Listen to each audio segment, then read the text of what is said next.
तो online payment जब से स्टार्ट हुआ है तब से भारत गवर्नमेंट ने भी काफ़ी स्टेप्स लिए हैं। इंडियन गवर्नमेंट ने अपना रुपे लॉन्च किया, वहीं यूपीआई लॉन्च किया, तो चीज़ें इंडिया के लिए बहुत अच्छी जा रही थी। लेकिन वही गवर्नमेंट ने कुछ ऐसे स्टेप्स लिए जिससे आज के डेट में इंडिया की जो फिनटेक कंपनीज़ हैं वो बंद होने के कगार पे आ रही हैं। वहीं अगर हम बात करें पेटीएम जैसी कंपनीज़ की, तो ये बहुत बड़ा लॉस झेल रहे हैं आज के डेट में, जिसमें कुछ गवर्नमेंट के ऐसे नियम हैं जिसकी वजह से बाहरी कंपनियों को काफ़ी फ़ायदा हो रहा है। बाहरी कंपनी मतलब हम बात करें तो विदेशी कंपनियां, और वहीं इंडिया की कंपनीज इसमें बहुत सफ़र कर रही हैं। हेलो दोस्तों, मेरा नाम है दीपक, आप देख रहे हैं डिजिटल लॉर्ड। तो 2010 के बाद इंडिया में ऑनलाइन पेमेंट बहुत ज़्यादा स्टार्ट होने लगा। लोग अपने कार्ड के थ्रू पेमेंट करना ज़्यादा प्रीफर करने लगे कैश के जगह। तो अगर हमें याद है तो हम 1% या 2% का उसमें प्रोसेसिंग फ़ी लगता था। हमने कुछ भी प्रोडक्ट बाई किया, हमने शॉपकीपर को कार्ड दिया, तो उसमें हमारा 1 या 2% हमारा प्रोसेसिंग चार्जेस लगते थे। लेकिन हम जिससे सामान खरीदते थे, ये प्रोसेसिंग फ़ी उसके पास ना जाके जिस बैंक का कार्ड है उसके पास ही जाता था फीस, जिसे वो अपने जो भी और नॉर्मल चार्जेस होते थे वो अपना कट करते थे इसके थ्रू। और इसे बोलते हैं मर्चेंट डिस्काउंट रेट। ये एक टर्म है जिसे हम बोलते हैं मर्चेंट डिस्काउंट रेट। और आपको बेशक याद होगा कि उस समय वीज़ा कार्ड, मास्टर कार्ड या अमेरिकन एक्सप्रेस जैसे कार्ड्स चलते थे। तो इंडियन गवर्नमेंट ने भी स्टेप लिया और इंडियन गवर्नमेंट ने अपना रुपे लॉन्च किया उसी टाइम। तो जहाँ तक आप देखेंगे ये जो वीज़ा कार्ड या अमेरिकन एक्सप्रेस हैं, ये सब फॉरेन की कंपनीज हैं। तो इंडिया ने यहाँ पे बहुत बढ़िया स्टेप लिया और भारत ने अपना यूपीआई लॉन्च किया, जैसे कि जो हम गवर्नमेंट का भीम यूज़ करते थे उसके थ्रू हम पेमेंट करते थे। तो इस तरह से गवर्नमेंट ने एक बेहतर स्टेप लिया और ये एक जवाब भी था विदेशी कंपनियों के लिए। लेकिन यूपीआई लॉन्च होने के बाद निर्मला सीतारमण जी, जो कि हमारी फाइनेंस मिनिस्टर हैं, उन्होंने एक स्टेप लिया कि ये जो हम प्रोसेसिंग फ़ी 1% या 2% लेते हैं, तो ये चीज़ें अब से बंद होंगी और ये 1-2% रिड्यूस होगा। इससे क्या हो कि ज़्यादा से ज़्यादा लोग यूपीआई की तरफ जुड़ेंगे और इन विदेशी कंपनियों को छोड़ेंगे। लेकिन इसका सीधा सीधा इम्पैक्ट विदेशी कंपनियों पे ना जाके ये इंडिया के स्टार्टअप्स पे पड़ा। तो आइए इसको हम समझते हैं डिटेल में। तो यहाँ पे निर्मला सीतारमण जी ने अपना जस्टिफिकेशन ये दिया था कि इससे इंडियन कंपनीज को नुकसान नहीं होगा। उन्होंने ऐसा कहा कि अगर हम ये एक्स्ट्रा चार्जेस हटा देंगे तो ज़्यादा से ज़्यादा लोग डिजिटल होंगे और यूपीआई का यूज़ करेंगे। तो उससे क्या होगा कि अगर हम यूपीआई से पेमेंट ज़्यादा से ज़्यादा होगा तो उससे फाइनेंस मैनेज करने में बहुत ईजी हो जाएगा और ये प्रोसेसिंग फीस हम इजीली मैनेज कर सकते हैं और इससे स्टार्टअप्स को भी लॉस नहीं होगा। तो ये कुछ तर्क था सीतारमण जी की तरफ से। तो इसके जवाब में जो इंडिया के फिनटेक कंपनीज के फाउंडर्स थे, उन्होंने कहा कि इंडियन गवर्नमेंट ने कोई रेफरेंस फ्रेम नहीं लिया है, उन्होंने बिना स्टडी किए ये रूल अप्लाई कर दिया है। और उन्होंने ये भी कहा कि इससे इंडिया की कंपनीज को बहुत ज़्यादा लॉस होगा, क्योंकि इंडिया की कंपनीज अभी ग्रो हो रही हैं और अगर उन्हें ये प्रोसेसिंग चार्जेस भी नहीं मिलेंगे तो ये ग्रो ही नहीं कर पाएंगी और यहाँ पे मोनोपोली हो जाएगा। तो प्राइम वेंचर के स्वामी ने भी ये कहा था कि अगर जो छोटी कंपनीज होंगी तो अगर उन्हें प्रोसेसिंग चार्जेस भी ये नहीं मिलेंगे तो वो ग्रो ही नहीं कर पाएंगी। तो इस तरह से तो इंडिया के जो स्टार्टअप्स हैं जिनके पास कम पैसे हैं उनको ग्रो करने में बहुत मुश्किल होगा। और वहीं जो विदेश की कंपनियां हैं इनके पास तो बहुत पैसे हैं, जैसे कि आप बात करेंगे अगर गूगल पे जो कि गूगल की है, या अगर आप बात करें वॉलमार्ट की जो फ़ोन पे है, तो इनके पास तो बहुत पैसे हैं, ये तो लॉस में भी बिजनेस कर सकते हैं। लेकिन जो छोटे फाउंडर्स हैं वो कैसे ग्रो करेंगे? जो छोटे स्टार्टअप्स हैं इंडिया के, उनके पास तो लिमिटेड मनी होगा, तो उन्हें तो प्रोसेसिंग फीस चाहिए ही चाहिए। और साथ ही कुछ फाउंडर्स ने ऐसा कहा था कि जब आप कोई कंस्ट्रक्शन करते हैं तो वहाँ पे भी पैसे लगते हैं। तो यहाँ पे तो इंडिया अपना नया पेमेंट का कंस्ट्रक्शन कर रहा है, नया पेमेंट गेटवे पूरा तरह से बना रहा है अपना यूपीआई, तो कुछ पैसे तो यहाँ भी लगेंगे। तो इसको अगर हम एकदम आसान शब्दों में समझें तो जो भी हम पेमेंट करते थे उसमें जो हमारा 1-2% ट्रांजैक्शन फीस करता था वो इन कंपनीज के पास जाता था और इससे ये अपने छोटे मोटे जो फाइनेंस होते थे ये सारी चीज़ें ये मैनेज करते थे। तो इससे इन कंपनियों को भी फायदा होता था। जैसे कि अगर आपने कहीं 100 रुपये का पेमेंट किया तो आपका 1 या 1.5 रुपये कटता था एक्स्ट्रा, जो कि इन कंपनीज को मिलता था और इंडियन कंपनीज को ग्रो होने में मदद मिलती थी। तो इसी चीज़ को सीतारमण जी ने यहाँ पे बंद कर दिया था। तो अगर आपको बताएं कि वत्सल कमेटी जो कि 2016 में बनी थी और नंदन नीलंकड़ी कमेटी जो कि 2019 में बनी थी, इन दोनों ने इसे सिरे से खारिज किया था कि ये जो गवर्नमेंट ने स्टेप्स लिए हैं ये प्रोसेसिंग फी हटाने वाले, इसको इम्प्लीमेंट नहीं करना चाहिए। तो यहाँ पे नीलंकड़ी कमेटी का ये भी मत था कि जो प्रोसेसिंग चार्जेस हैं उसे जीरो नहीं करना चाहिए, बल्कि हमें यहाँ पे मार्केट में कंपटीशन बढ़ने देना चाहिए। क्योंकि अगर कंपटीशन इंडियन मार्केट में बढ़ता तो यहाँ पे जो भी बेस्ट कंपनी होती वो सर्वाइव करती। तो इससे क्या होता कि सब अपने आप की सर्विसेज को और बेहतर बनाने की कोशिश करते। तो आइए अब इसका इंपैक्ट समझते हैं कि जो इन्होंने ये रूल लॉन्च किया था इससे इस इंडिया को फायदा हुआ या नुकसान हुआ। तो इसके लॉन्च होते ही जो विदेशी कुछ बड़ी कंपनियां हैं जैसे कि गूगल और फोन पे आपको बता दें कि वॉलमार्ट की है और गूगल पे जो है वो गूगल का है, तो इन दोनों ने पूरा मार्केट में अपना वर्चस्व बना लिया और यहीं पे इंडिया की जो कंपनीज हैं ये सफर करने लगी क्योंकि इनको बेसिक चार्जेस भी नहीं मिलने लगे, तो यहाँ पे कंपनियों का सर्वाइव करना ही मुश्किल होने लगा। तो अगर वहीं हम बात करें कि जो गूगल पे का जो इंक्रीज हुआ है वो 39% से 50% हो गया है मार्केट शेयर, और वहीं अगर हम फोन पे के मार्केट शेयर की बात करें तो ये 14% से 25% बढ़ के हो गया है। और अगर हम बात करें जो भीम जो गवर्नमेंट का खुद का लॉन्च किया यूपीआई पेमेंट सिस्टम था, ये स्टार्टिंग हुआ था तो ये 34% इसका मार्केट शेयर था जो कि घट के 12% पे आ गया। और वहीं जो इंडिया का जो यूनिकॉर्न कंपनी है पेटीएम वो 6% से 9% तक ही ग्रो हो पाई, मतलब बहुत ही मार्जिनल ग्रोथ है। तो अगर हम इस मार्केट में बात करें तो दो विदेशी बड़ी कंपनियां जिसका पहले शेयर करीब 53% था, तो गवर्नमेंट के इस प्रोसेसिंग चार्जेस हटाने के बाद इनका शेयर बढ़ के करीब 75% हो गया मार्केट में, जिससे कि फोन पे ने बहुत सफर किया और गवर्नमेंट की खुद की जो यूपीआई थी भीम उसने भी बहुत सफर किया, उनको तो 34% से वो 12% पे आ गए। तो आइए समझते हैं कि इंडिया के जो स्टार्टअप्स हैं ये कैसे इससे फेल होने लगे।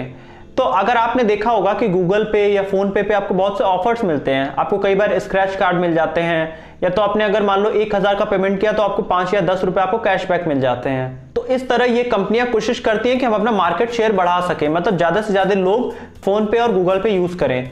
तो इनके पास तो बहुत पैसे हैं क्योंकि ये बहुत बड़ी जाइंट कंपनियां हैं यूएस की, तो ये इंडिया के मार्केट कैप्चर करने के लिए कितना भी इन्वेस्ट कर सकती हैं। लेकिन वही अगर हम बात करें इंडिया की जो छोटी कंपनीज हैं जिनका आपने नाम भी नहीं सुना होगा, वो तो कहीं सरवाइव भी नहीं कर पाएंगी क्योंकि उनके पास लिमिटेड पहले भी मनी था, उसी में उनको अपना पूरा फाइनेंस मैनेज करना होता है, उसी में उनको अपना एम्प्लॉयज मैनेज करने होता था, साथ ही उनको अपनी सारी टेक्नोलॉजीज उसी के थ्रू मैनेज करनी होती थी। तो वो जो इनको 1-2% का एक्स्ट्रा प्रोसेसिंग फी मिल जाता था, तो उस वो भी अभी गवर्नमेंट ने बंद कर दिया, तो इस वजह से वो सर्वाइव नहीं कर पाई। और साथ ही अभी गवर्नमेंट अपना नहले पे दहला भी दे दिया कि उन्होंने व्हाट्सएप पेमेंट भी स्टार्ट करवा दिया। तो यहाँ पे मतलब आप देखेंगे ना कि कुछ जो फॉरेन की जो जाइंट कंपनियां हैं इन्होंने अपनी पूरी मोनोपोली बना ली है, और साथ ही अब व्हाट्सएप भी उसी में शामिल हो जाएगा क्योंकि व्हाट्सएप के पास भी बहुत पैसे हैं, तो व्हाट्सएप भी कैशबैक और इस तरह के फीचर्स देके ये मार्केट और कैप्चर करने की कोशिश करेगा। तो जहां अभी तक इनका 75% शेयर है वो बढ़ के 80-90 हो सकता है। और साथ ही अमेजन पे भी अभी आ गया है, तो अमेजन के पास भी बहुत पैसे हैं। तो इस तरह से जो बाहर की कंपनियां हैं ये इंडियन मार्केट पूरी तरह से कैप्चर कर रही हैं, और यहाँ पे गवर्नमेंट की पूरी नीतियां थोड़ी सी गलत साबित हुई हैं। तो वहीं अगर हम इनका ग्राफ देखते हैं कि कंपनियों ने प्रमोशन पे कितना खर्च किया है, तो वहीं अगर हम बात देखें कि पेटीएम ने बहुत ज्यादा कोशिश किया और लेकिन इनका इंक्रीमेंट बहुत कम हुआ है। वहीं फोन पे ने अपनी इन्वेस्टमेंट करीब 2.5 गुना बढ़ा दी है, और अमेजॉन पे ने अपनी टोटल इन्वेस्टमेंट 3 से 4 गुना बढ़ाई है। वहीं आप गूगल पे का इन्वेस्टमेंट आप देखेंगे तो ये भी 3 से 4 गुना बढ़ गया है। तो इतने ज्यादा अभी इन्वेस्टमेंट्स के आगे इंडिया की छोटी कंपनियां कैसे सर्वाइव करेंगी? छोटी जो फिनटेक कंपनियां होती हैं उनके लिए तो कोई चांसेस ही नहीं है इस मार्केट में। तो वहीं अगर हम बात करें महाग्राम पेमेंट के फाउंडर राम श्रीराम ने भी ऐसा कहा कि इंडिया के पास कोई रोड मैप नहीं है, ये जो इंडिया ने जो इंप्लीमेंट किया है ये एकदम आधार जैसा ही साबित होगा। जैसे कि आधार का कोई रोड मैप नहीं था, वैसे ही अभी इसका भी कोई रोड मैप नहीं होगा। और आप ये देख भी सकते हैं कि यहाँ पे उन्होंने कोशिश किया कि इंडिया की कंपनियां ही आगे जाएं, लेकिन यहाँ पे तो जो टेक जाइंट्स हैं जो बाहर की कंपनियां उन्होंने पूरा मार्केट कैप्चर करके रख लिया। तो अगर हम इसमें समझते हैं तो गवर्नमेंट के पास बहुत पहले से कोई रोड मैप नहीं है, गवर्नमेंट ने ऐसा पहले भी किया है। अगर हम वॉलेट पेमेंट सिस्टम का भी अगर हमें याद हो तो अगर हमें याद हो कि डीमोनेटाइजेशन जो कि 2016 में हुआ था, उसके बाद पेटीएम ने अपना वॉलेट सिस्टम काफी आगे बढ़ाया था। मतलब इनका वॉलेट सिस्टम पहले भी चल रहा था, लेकिन इन्होंने वॉलेट सिस्टम पे बहुत फोर्स किया कि लोग वॉलेट में ही अपने पैसे रख सकते हैं और उसी के थ्रू ट्रांसफर कर सकते हैं। तो ये बहुत बड़ा एक हिट साबित हुआ पेटीएम के लिए, और इसे देखते हुए बुक माई शो और जोमेटो जैसी कंपनीज ने भी अपना वॉलेट सिस्टम स्टार्ट किया। तो इस तरह से कुछ इंडिया की कंपनीज कोशिश कर रही थी कि ये वॉलेट के थ्रू भी आगे बढ़े, लेकिन वहीं गवर्नमेंट ने कुछ टाइम बाद अपना यूपीआई लॉन्च कर दिया।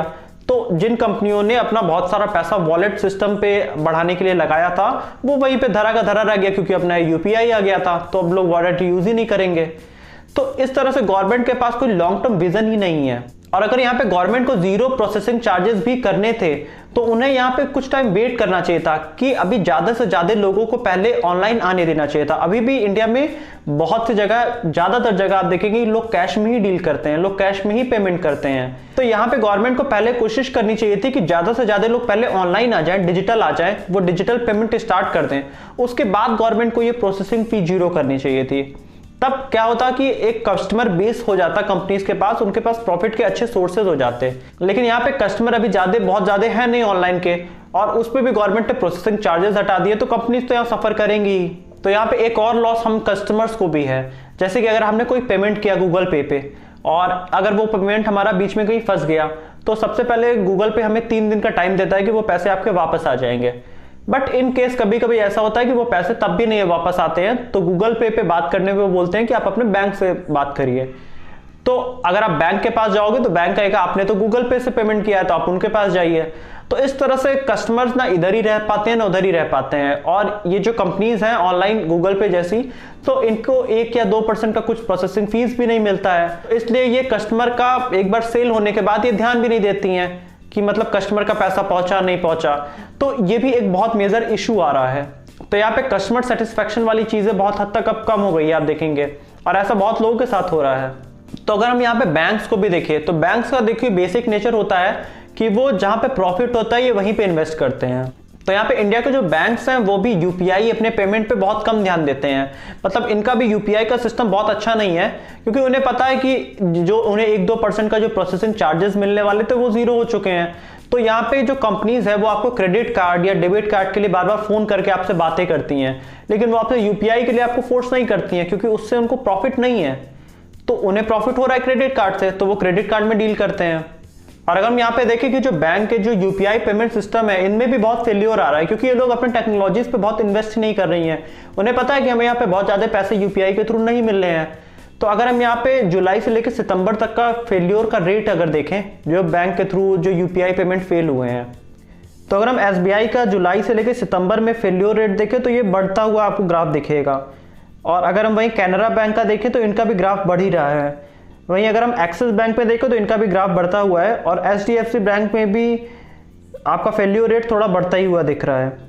तो यहाँ पे गवर्नमेंट ने भी देखा कि यहाँ पे बाहरी कंपनियों की मोनोपोली बन रही है। आपको मैं कहूँगी ये बन क्या रही है, बन चुकी है, क्योंकि 75% शेयर तो बाहरी कंपनियों के पास ही है। तो यहाँ पे गवर्नमेंट ने एक नया रूल निकाला कि आप 30% से ज्यादा आप मार्केट कैपिटल नहीं एक्वायर कर सकते हो, कोई भी कंपनियां। तो इनका यहाँ पे कोशिश है कि जो इंडिया की जो कंपनीज हैं वो आगे आए। लेकिन यहाँ पे इन्होंने अभी अमेजॉन पे और व्हाट्सएप पे को भी अलाउ कर दिया है। तो यहाँ पे ये 4 बड़ी कंपनियां हैं, अभी तक 2 बड़ी कंपनियां थी, तो अब ये 4 बड़ी कंपनियां हो गई। तो अगर ये 20-20% भी मार्केट शेयर एक्वायर कर लेंगी तो 80% ही अभी मार्केट लेके जाएंगी।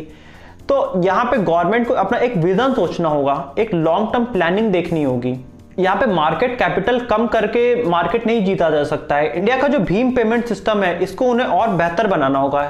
इनको इसे गूगल पे से बेहतर बनाना होगा, क्योंकि इंडिया में अभी एक मूवमेंट चल रहा है स्वदेशी। अगर इसको गवर्नमेंट और बेहतर बनाती है तो लोग स्वदेशी यूज कर रहे हैं और लोग इंडिया का भीम भी और ज्यादा यूज करेंगे। क्योंकि जब भीम लॉन्च हुआ था तो आप देखे थे 34% मार्केट शेयर था, जो कि अब घट के करीब 12% पे आ गया। तो लोगों को भीम के साथ वो अच्छा एक्सपीरियंस नहीं मिला, पेमेंट उतना इजी प्रोसेस नहीं था।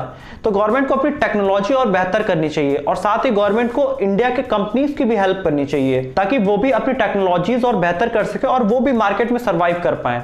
यहाँ पे गवर्नमेंट को खुद भी इनोवेशन करना होगा और इंडिया की कंपनीज को भी इनोवेट करने में हेल्प करना होगा। तभी तो लॉन्ग टर्म में इंडिया की कंपनीज और अच्छे से स्टेबल हो पाएंगी, और ये पेटीएम जैसी इंडिया की कंपनीज है ये और ज्यादा ग्रो हो पाएंगी।